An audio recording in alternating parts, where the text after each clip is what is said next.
Part 1, Chapter 4.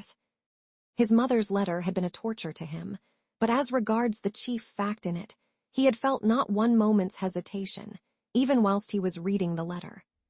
The essential question was settled, and irrevocably settled, in his mind. Never such a marriage while I am alive and Mr. Lucian be damned. The thing is perfectly clear, he muttered to himself, with a malignant smile anticipating the triumph of his decision. No, mother, no, Downia, you won't deceive me. And then they apologize for not asking my advice, and for taking the decision without me. I dare say. They imagine it is arranged now and can't be broken off, but we will see whether it can or not. A magnificent excuse. Pyotr Petrovitch is such a busy man that even his wedding has to be in post-haste, almost by express. No, Downia, I see it all and I know what you want to say to me.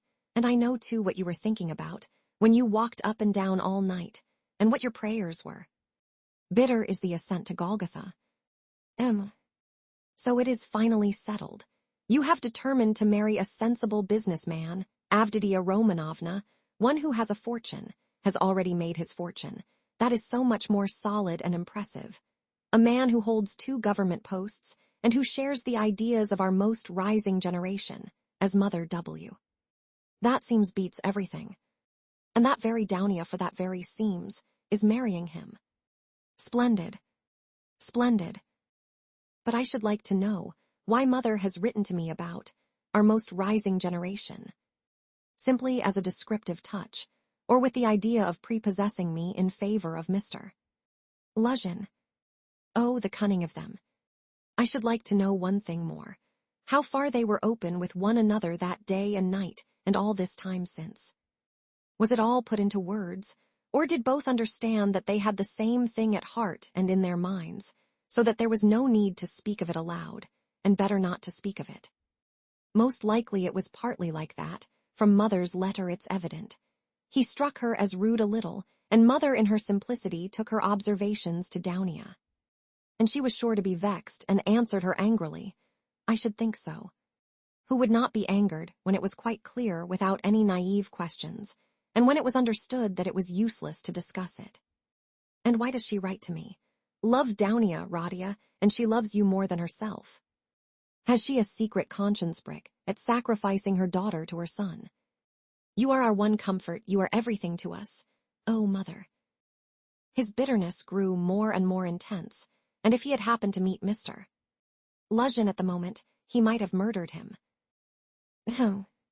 Yes, that's true, he continued, pursuing the whirling ideas that chased each other in his brain. It is true that it needs time and care to get to know a man, but there is no mistake about Mr. Lucian. The chief thing is he is a man of business and seems kind. That was something, wasn't it, to send the bags and big box for them? A kind man, no doubt after that. But his bride and her mother are to drive in a peasant's cart covered with sacking. I know, I have been driven in it. No matter. It is only 90 versts, and then they can travel very comfortably, 3rd class, for 1,000 versts. Quite right, too. One must cut one's coat according to one's cloth. But what about you, Mr. Lucian? She is your bride. And you must be aware that her mother has to raise money on her pension for the journey. To be sure, it's a matter of business, a partnership for mutual benefit, with equal shares and expenses. Food and drink provided, but pay for your tobacco. The businessman has got the better of them, too. The luggage will cost less than their fares, and very likely go for nothing. How is it that they don't both see all that, or is it that they don't want to see? And they are pleased. And to think that this is only the first blossoming, and that the real fruits are to come. But what really matters is not the stinginess, is not the meanness, but the tone of the whole thing. For that will be the tone after marriage. It's a foretaste of it.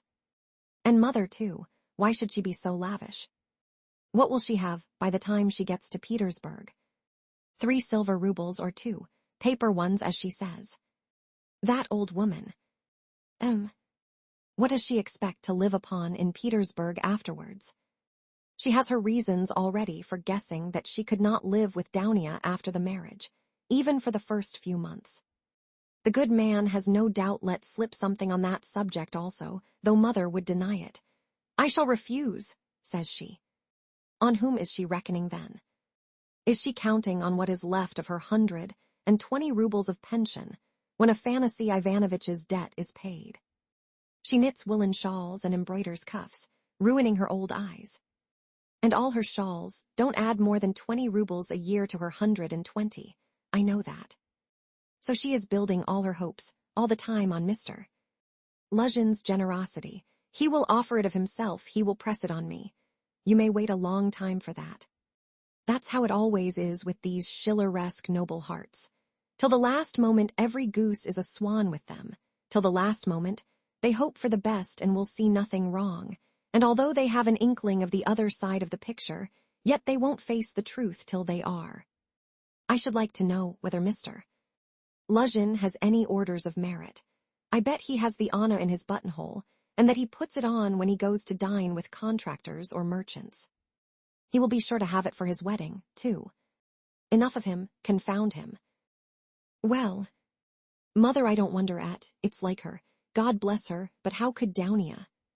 Downia, darling, as though I did not know you. You were nearly 20 when I saw you last. I understood you then. Mother writes that Downia can put up with a great deal. I know that very well. I knew that 2 years and a half ago, and for the last 2.5 years I have been thinking about it, thinking of just that Downia can put up with a great deal. If she could put up with Mr. Svidrigailov and all the rest of it, she certainly can put up with a great deal. And now mother and she have taken it into their heads that she can put up with Mr. Luzhin, who propounds the theory of the superiority of wives raised from destitution and owing everything to their husband's bounty, who propounds it, too, almost at the first interview. Granted that he let it slip, though he is a sensible man, yet maybe it was not a slip at all, but he meant to make himself clear as soon as possible. But Downia. She understands the man, of course, but she will have to live with the man. Why? She'd live on black bread and water. She would not sell her soul. She would not barter her moral freedom for comfort. She would not barter it for all Schleswig-Holstein, much less Mr. Luzhin's money. No, Downia was not that sort when I knew her, and she is still the same, of course. Yes, there's no denying. The Svidrigailovs are a bitter pill. It's a bitter thing to spend one's life a governess in the provinces for 200 rubles. But I know she would rather be a nigger on a plantation or a let with a German master than degrade her soul and her moral dignity by binding herself forever to a man whom she does not respect, and with W. And if Mr. Luzhin had been of unalloyed gold, or one huge diamond, she would never have consented to become his legal concubine. Why is she consenting then? What's the point of it? What's the answer? It's clear enough. For herself, for her comfort, to save her life she would not sell herself, but for someone else she is doing it. For when she loves, for when she adores, she will sell herself. That's what it all amounts to. For her brother, for her mother, she will sell herself. She will sell everything. In such cases, we overcome our moral feeling if necessary. Freedom, peace, conscience even, all are brought into the market. Let my life go, if only my dear ones may be happy. More than that, we become casuists. We learn to be Jesuitical, and for a time maybe we can soothe ourselves. We can persuade ourselves that it is one's duty for a good object.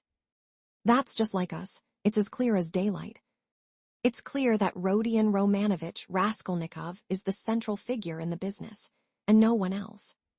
Oh, yes, she can ensure his happiness, keep him in the university, make him a partner in the office, make his whole future secure. Perhaps he may even be a rich man later on, prosperous, respected, and may even end his life a famous man. But my mother. It's all Radia, precious Radia, her firstborn. For such a son, who would not sacrifice such a daughter. Oh, loving, over-partial hearts. Why, for his sake we would not shrink even from Sonia's fate. Sonia Marmeladov, the eternal victim so long as the world lasts. Have you taken the measure of your sacrifice, both of you? Is it right? Can you bear it? Is it any use? Is there sense in it? And let me tell you, Downia, Sonia's life is no worse than life with Mr. Luzhin. There can be no question of love, Mother writes. And what if there can be no respect either? If on the contrary there is aversion, contempt, repulsion, what then? So you will have to keep up your appearance, too. Is not that so? Do you understand what that smartness means? Do you understand that the Luzhin smartness is just the same thing as Sonia's and may be worse, viler, baser? Because in your case, Downia, it's a bargain for luxuries after all, but with Sonia, it's simply a question of starvation. It has to be paid for. It has to be paid for, Downia, this smartness. And what if it's more than you can bear afterwards, if you regret it? The bitterness, the misery, the curses, the tears hidden from all the world, for you are not a Marfa Petrovna. And how will your mother feel then? Even now she is uneasy. She is worried, but then, when she sees it all clearly. And I. Yes, indeed. What have you taken me for? I won't have your sacrifice, Downia. I won't have it, Mother. It shall not be. So long as I am alive. It shall not, it shall not. I won't accept it. He suddenly paused in his reflection and stood still. It shall not be. But what are you going to do to prevent it? You'll forbid it. And what right have you? What can you promise them on your side to give you such a right? Your whole life, your whole future, you will devote to them when you have finished your studies and obtained a post. Yes, we have heard all that before, and that's all words, but now. Now something must be done. Now, do you understand that? And what are you doing now? You are living upon them. They borrow on their 100 rubles pension. They borrow from the Svidrigailovs.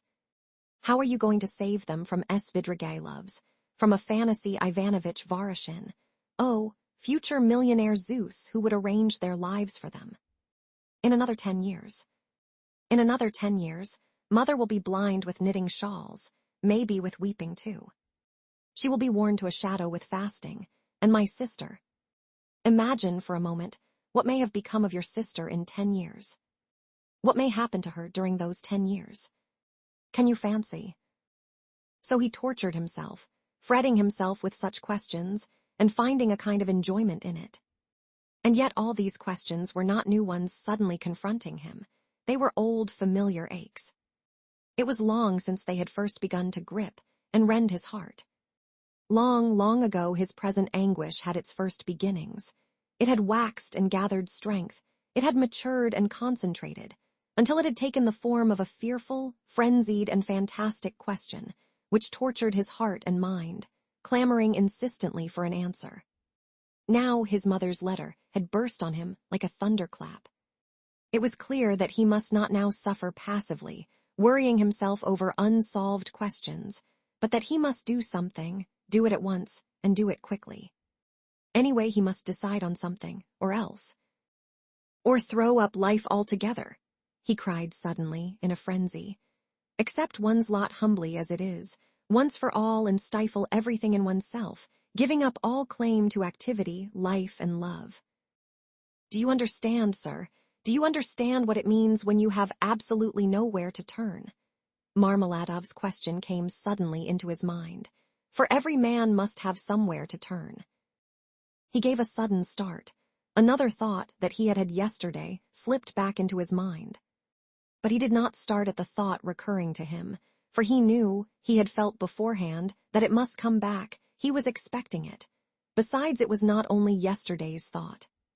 The difference was that a month ago, yesterday even, the thought was a mere dream. But now it appeared not a dream at all.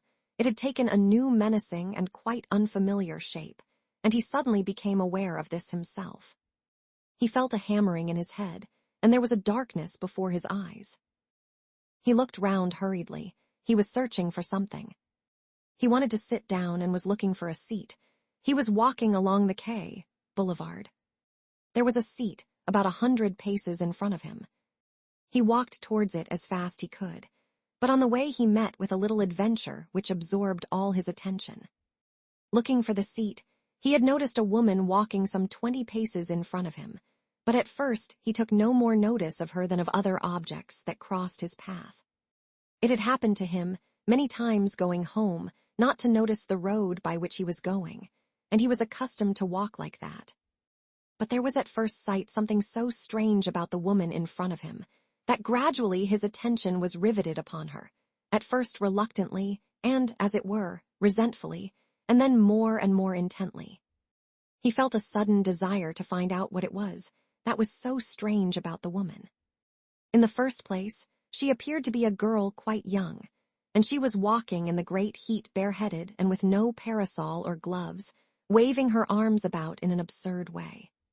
She had on a dress of some light, silky material, but put on strangely awry, not properly hooked up, and torn open at the top of the skirt, close to the waist. A great piece was rent and hanging loose.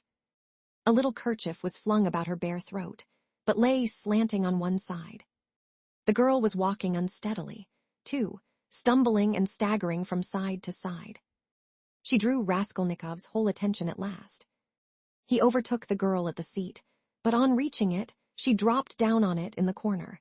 She let her head sink on the back of the seat and closed her eyes, apparently in extreme exhaustion. Looking at her closely, he saw at once that she was completely drunk. It was a strange and shocking sight. He could hardly believe that he was not mistaken. He saw before him the face of a quite young, fair-haired girl. 16, perhaps not more than 15 years old, pretty little face, but flushed and heavy-looking and, as it were, swollen. The girl seemed hardly to know what she was doing. She crossed one leg over the other, lifting it indecorously, and showed every sign of being unconscious that she was in the street. Raskolnikov did not sit down, but he felt unwilling to leave her, and stood facing her in perplexity. This boulevard was never much frequented, and now, at 2 o'clock in the stifling heat, it was quite deserted. And yet on the further side of the boulevard, about 15 paces away, a gentleman was standing on the edge of the pavement. He, too, would apparently have liked to approach the girl with some object of his own. He, too, had probably seen her in the distance and had followed her, but found Raskolnikov in his way. He looked angrily at him, though he tried to escape his notice, and stood impatiently biding his time, till the unwelcome man in rags should have moved away. His intentions were unmistakable. The gentleman was a plump, thickly set man, about 30, fashionably dressed, with a high color, red lips and mustaches. Raskolnikov felt furious. He had a sudden longing to insult this fat dandy in some way. He left the girl for a moment and walked towards the gentleman.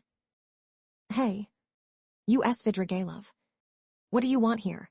he shouted, clenching his fists and laughing, spluttering with rage. "What do you mean?" the gentleman asked sternly, scowling in haughty astonishment. "Get away, that's what I mean. How dare you low fellow?" He raised his cane. Raskolnikov rushed at him with his fists, without reflecting that the stout gentleman was a match for 2 men like himself. But at that instant, someone seized him from behind, and a police constable stood between them. "That's enough. Gentlemen, no fighting, please, in a public place. What do you want?" "Who are you?" he asked Raskolnikov sternly, noticing his rags. Raskolnikov looked at him intently. He had a straightforward, sensible, soldierly face, with gray mustaches and whiskers. "You are just the man I want," Raskolnikov cried, catching at his arm. "I am a student, Raskolnikov. You may as well know that too," he added, addressing the gentleman. "Come along, I have something to show you." And taking the policeman by the hand, he drew him towards the seat. "Look here, hopelessly drunk, and she has just come down the boulevard. There is no telling who and what she is. She does not look like a professional.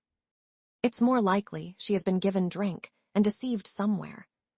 For the first time. You understand. And they've put her out into the street like that. Look at the way her dress is torn, and the way it has been put on. She has been dressed by somebody, she has not dressed herself, and dressed by unpracticed hands, by a man's hands. That's evident. And now look there. I don't know that dandy with whom I was going to fight. I see him for the first time, but he, too, has seen her on the road, just now, drunk, not knowing what she is doing, and now he is very eager to get hold of her, to get her away somewhere while she is in this state. That's certain, believe me, I am not wrong. I saw him myself watching her and following her, but I prevented him, and he is just waiting for me to go away. Now he has walked away a little, and is standing still, pretending to make a cigarette. Think, how can we keep her out of his hands, and how are we to get her home? The policeman saw it all in a flash. The stout gentleman was easy to understand. He turned to consider the girl. The policeman bent over to examine her more closely, and his face worked with genuine compassion. "Ah, what a pity," he said, shaking his head. "Why, she is quite a child. She has been deceived. You can see that at once. Listen, lady," he began, addressing her. "Where do you live?"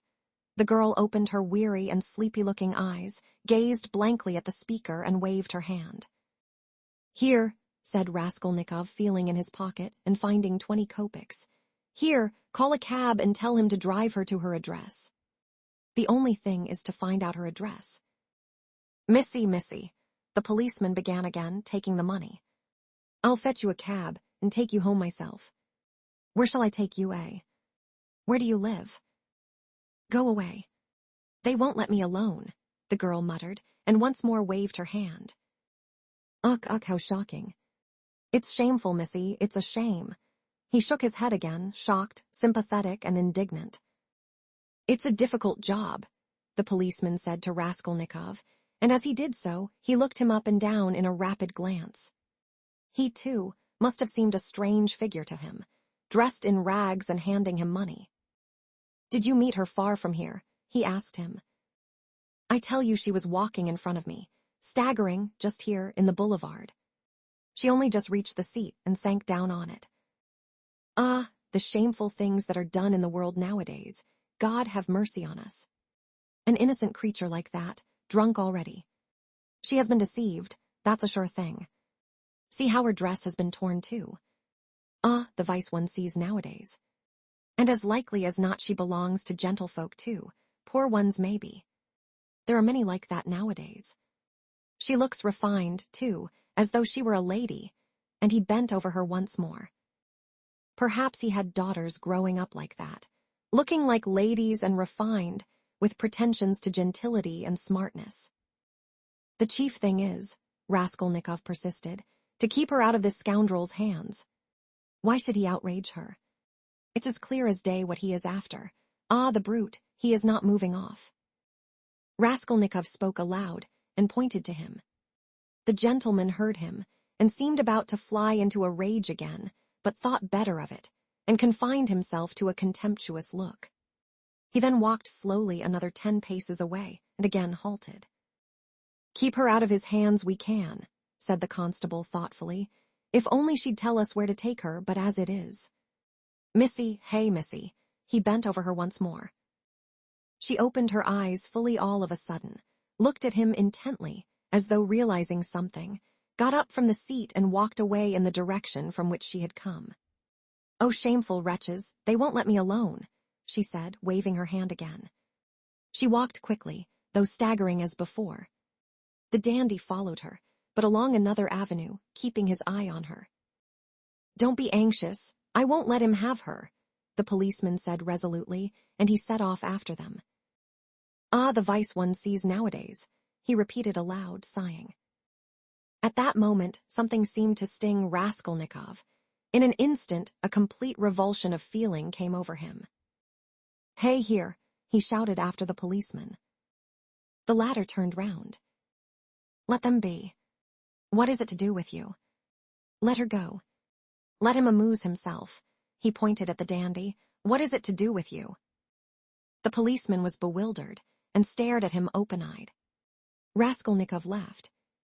"Well," ejaculated the policeman, with a gesture of contempt, and he walked after the dandy and the girl, probably taking Raskolnikov for a madman or something even worse. "He has carried off my 20 kopecks," Raskolnikov murmured angrily when he was left alone. "Well, let him take as much from the other fellow to allow him to have the girl, and so let it end. And why did I want to interfere? Is it for me to help? Have I any right to help? Let them devour each other alive. What is it to me? How did I dare to give him 20 kopecks? Were they mine? In spite of those strange words, he felt very wretched. He sat down on the deserted seat. His thoughts strayed aimlessly. He found it hard to fix his mind on anything at that moment. He longed to forget himself altogether, to forget everything, and then to wake up and begin life anew. Poor girl, he said, looking at the empty corner where she had sat. She will come to herself and weep, and then her mother will find out. She will give her a beating, a horrible, shameful beating, and then maybe turn her out of doors. And even if she does not, the Daria Frantsovnas will get wind of it, and the girl will soon be slipping out on the sly here and there. Then there will be the hospital directly. That's always the luck of those girls with respectable mothers, who go wrong on the sly, and then again the hospital. Drink. The taverns. And more hospital in 2 or 3 years. A wreck, and her life over at 18 or 19. Have not I seen cases like that? And how have they been brought to it? Why, they've all come to it like that. Ugh. But what does it matter? That's as it should be, they tell us. A certain percentage, they tell us, must every year go. That way. To the devil, I suppose, so that the rest may remain chaste, and not be interfered with. A percentage. What splendid words they have. They are so scientific, so consolatory. Once you've said percentage, there's nothing more to worry about. If we had any other word, maybe we might feel more uneasy. But what if Downia were one of the percentage? Of another one, if not that one. But where am I going? He thought suddenly. Strange, I came out for something. As soon as I had read the letter, I came out. I was going to Vasilievsky Ostrov, to Razumihin. That's what it was. Now I remember. What for, though? And what put the idea of going to Razumihin into my head just now? That's curious. He wondered at himself. Razumihin was one of his old comrades at the university. It was remarkable that Raskolnikov had hardly any friends at the university. He kept aloof from everyone, went to see no one, and did not welcome anyone who came to see him, and indeed everyone soon gave him up. He took no part in the students' gatherings, amusements, or conversations.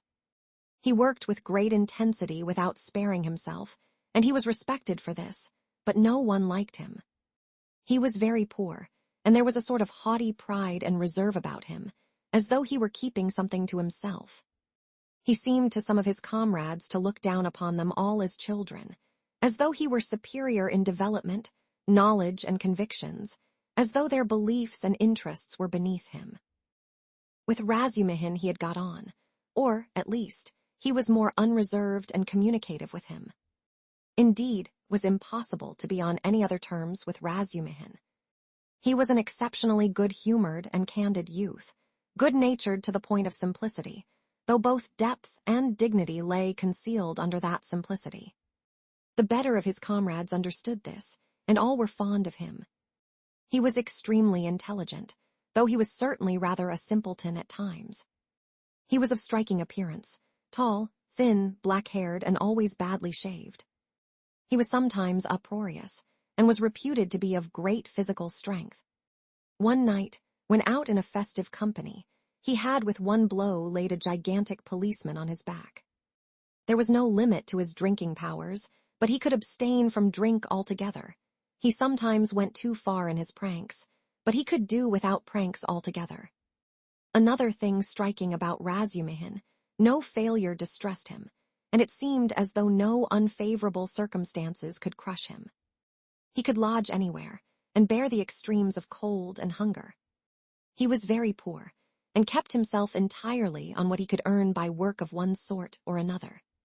He knew of no end of resources by which to earn money. He spent one whole winter without lighting his stove, and used to declare that he liked it better, because one slept more soundly in the cold. For the present he, too, had been obliged to give up the university, but it was only for a time, and he was working with all his might to save enough to return to his studies again. Raskolnikov had not been to see him for the last 4 months, and Razumihin did not even know his address. About 2 months before, they had met in the street, but Raskolnikov had turned away and even crossed to the other side that he might not be observed. And though Razumihin noticed him, he passed him by, as he did not want to annoy him.